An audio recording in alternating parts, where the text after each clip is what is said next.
تو بابا کہنے لگے کہ بیٹا وہ ہمارے رسول اللہ صلی اللہ علیہ وآلہ وسلم کے بیٹے اور آخری خلیفہ ہیں۔ ان کا نام امام مہدی اجل اللہ فرج الشریف ہے۔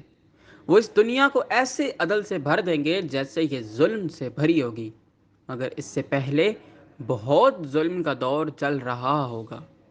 امام مہدی علیہ الصلوۃ والسلام جب دنیا میں تشریف لائے تو ظالم دشمنوں کی وجہ سے انہیں غیبت اختیار کرنی پڑی، اور ان کی غیبت میں ہر طرف سے اندھیری رات چھا گئی، شیطانیت کا راج بن گیا اور وہ بالکل تنہا ہو گئے۔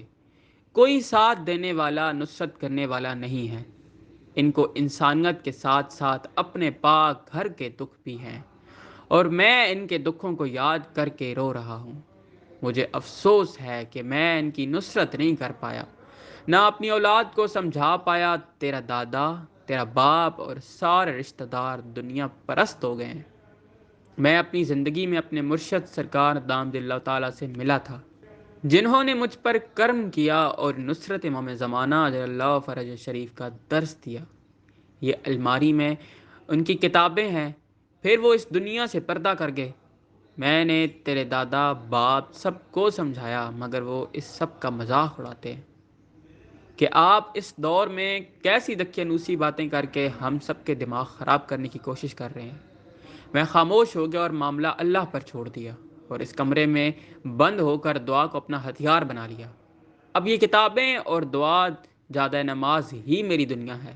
پھر بابا کہنے لگے، میں نے اللہ سے دعا کی کہ کیا میرے خاندان میں سے کوئی بھی تیرا نمائندہ حقیقی کی نصرت کرنے والا نہیں ہوگا؟ میرے پاس مقدس امانتیں رکھی ہیں، کیا ان امانتوں کو اپنے مالک تک پہنچانے والا کوئی نہیں ہے؟ پھر بابا کے چہرے پر مسکراہٹ آئی اور کہنے لگے، ایک دن میرے خواب میں میرے مرشد آئے اور فرمانے لگے، پریشان نہ ہو، بہت جلد ان امانتوں کا رکھوالا آئے گا۔ پھر مجھے ایک بچہ دکھایا گیا جو کہ تم تھے۔ اس خواب کے اگلے سال تم پیدا ہوئے۔ میں نے تمہارے کان میں اذان دی اور تمہیں گڑتی دی۔ تمہارے یہاں میرے پاس آنے سے تمہاری ماں ڈانٹتی ہے، مگر تم میرے پاس آتے ہو۔ پھر بابا اٹھتے اور ایک باکس سے مجھے دکھایا جس میں 3 تلواریں تھیں، ایک سونے کا پنجہ، کچھ سونے کے کڑے، کچھ لباس، ایک سونے کا بنا تاج رکھے تھے۔ باکس میں سے بہت پیاری خوشبو آ رہی تھی۔ میں اس خوشبو سے بہت مانوس تھا۔ بابا کہنے لگے، ان میں سے ایک تلوار جب میں مر جاؤں میرے ساتھ دفن کر دینا، یہ میں الگ رکھ دوں گا، اس کے دستے پر میرا نام لکھا ہے۔ پھر کہا، یہ تلوار تمہاری ہے، اس کے اوپر یہ دیکھو تمہارا نام لکھا ہے۔ اور پھر ایک تلوار دکھائی اور کہا، یہ مالک اجل اللہ فرج الشریف کو پیش کرنا، اور یہ سارا سامان بھی کہ تلوار سے دشمنوں سے انتقام لے، اور جب خوشی کا دن آئے تو یہ لباس تاج ضرور پہنے، کہنا کہ یہ سب آپ کے لائق تو نہیں، پر ہمارے محبت بھرے جذبات ہیں۔ پھر بابا مجھ سے عہد لیتے کہ کیا تم یہ بھار اٹھاؤ گے، نصرت امام زمانہ جل اللہ فرج شریف کرو گے؟ میں کہتا، ہاں ضرور کروں گا۔ بابا ہمیشہ ترنم سے یہ پڑھتے رہتے تھے، یہی فیصلہ ہے نصیب کا، میں تجھے ہمیشہ دعا کروں۔ پھر میں نے دیکھا کہ بابا فوت ہو گئے ہیں اور ان کو قبرستان لے گئے ہیں۔ مجھے بھی ساتھ تھا، میں بابا کی تلوار نکال کر لے آیا اور اپنے دادا کو کہا کہ بابا نے کہا یہ میرے ساتھ دفن کرنا۔ سب حیران ہو کر مجھے دیکھ رہے تھے، لیکن پھر جنازہ پڑھانے والے مولوی صاحب نے کہا کہ اگر مرحوم کی وصیت ہے تو ایسا ہی کریں۔ بابا کو دفن کر کے واپس آئے تو اس کے بعد میری ماں نے مجھے کبھی اس کمرے میں داخل نہیں ہونے دیا، بلکہ اس کمرے پر ایک بڑا سا تالا لگا کر چابی پاس رکھ لی۔ کچھ عرصے بعد ہم اسلام آباد شفٹ ہو گئے۔ ماڈرن سکولز کی تعلیم، جہاں ماڈرن ایجوکیشن، ماحول اور ایٹیکیٹس تو تھے، مگر مذہبی تعلیمات دور دور تک نہیں تھی۔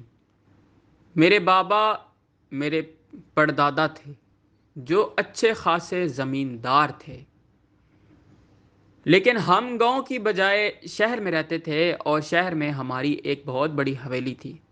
دادا بڑے شہر کی یونیورسٹی سے پڑھے ہوئے تھے، ماڈرن خیالات کے تھے، جنہوں نے اولاد کی بھی اسی نہج پر پرورش کی۔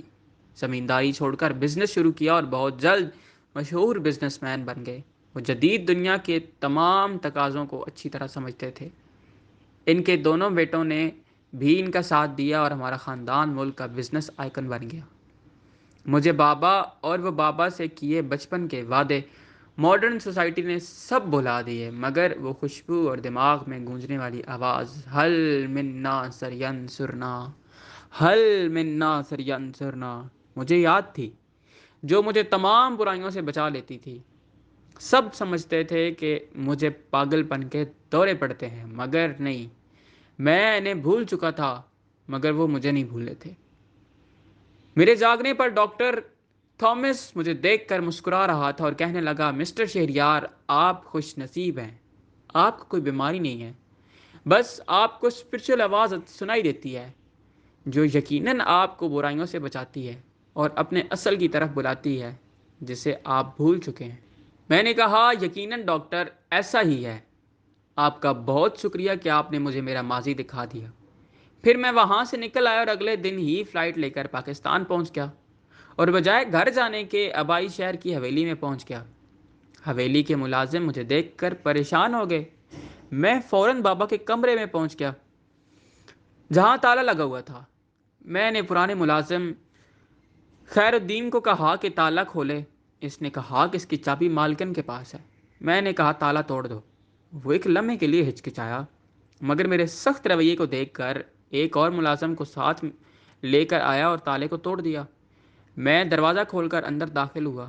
کمرہ بالکل ویسے ہی تھا جس طرح بابا کی فوتگی والے دن تھا، بالکل صاف، کوئی جالے نہیں لگے تھے، حالانکہ 18 سال بعد اسے کھولا تھا۔ میں نے ملازم کو جانے دیا اور بابا کی ایزی چیئر پر بیٹھ گیا۔ مجھے یوں لگا جیسے بابا کی گود میں بیٹھ گیا ہوں۔ مجھے ہر طرف بابا کی خوشبو محسوس ہو رہی تھی۔ میں نے دیکھا بابا کے سامنے رکھی میز پر 2 کتابیں رکھی تھیں، انتصار ولایت العصر اور the last reformer of the world. بابا عموماً انتصار ولایت العصر کتاب پڑھ کر روتے رہتے تھے۔ میں نے وہ کتاب اٹھائی اور 2 گھنٹے میں ساری کتاب پڑھ لی۔ میں کتاب پڑھنے کے ساتھ ساتھ روتا رہا۔ میری شرٹ گیلی ہو چکی تھی۔ مجھے زندگی کے نئے سبق ملے۔ مجھے ہوش آیا تو میرا فون بج رہا تھا۔ موبائل فون کی اسکرین پر میری ماما کا نام لکھا آ رہا تھا۔ میں نے موبائل ایک طرف رکھا اور الماری کی تمام کتابیں چیک کیں اور پھر کونے میں رکھا باکس نکال کر کھولا۔